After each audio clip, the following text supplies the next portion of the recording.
In this week's Parsha Shofetim, Moshe continues his farewell address, turning his attention to the foundational structure of society.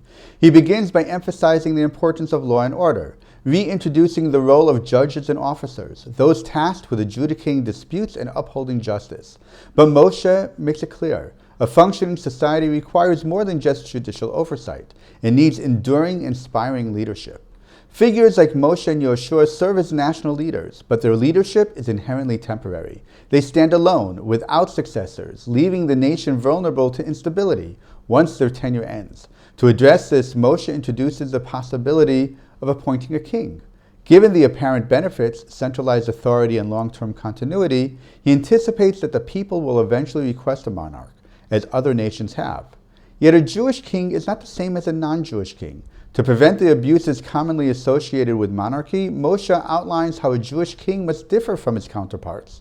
The ultra-wealthy have always had a tendency to accumulate symbols of status. Today, it might be luxury homes or cars. In ancient times, it was horses.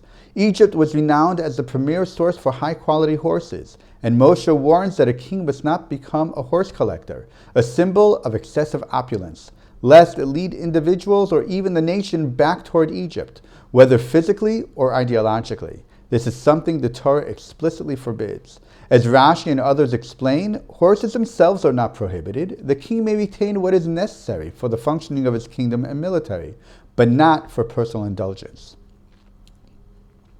Another distinction Moshe makes concerns the number of wives a king may have. In many cultures, kings maintained large harems, not necessarily out of desire, but as a political strategy to forge alliances through marriage.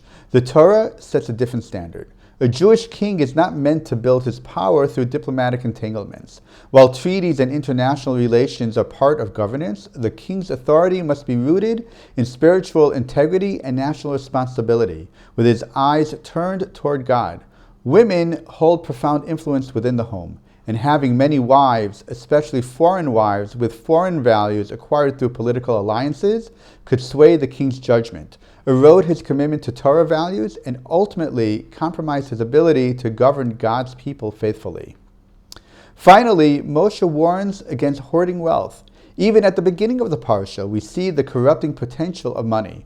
Chazal remarked that human nature is such that if one has 100, he desires 200. Always yearning for more. A king consumed by the pursuit of wealth risks shifting his focus away from governance and spiritual leadership and toward personal gain. In short, a Jewish king is not above the system. He is embedded within it. He is not your lord, but your brother. And to ensure that this mutual sense of kinship endures, the king must remain relatable and grounded. These laws are designed to preserve that dynamic in both directions. Moreover, the three limitations on horses, wives, and wealth aren't arbitrary or merely about lust or desire. Each has the potential to divert the king's mind and heart from his role as leader of God's people. That is why the king must write a Torah scroll, which must remain with him at all times, not only as inspiration or reference, but as a constant reminder that he governs solely by virtue of being God's representative. Shabbat Shalom.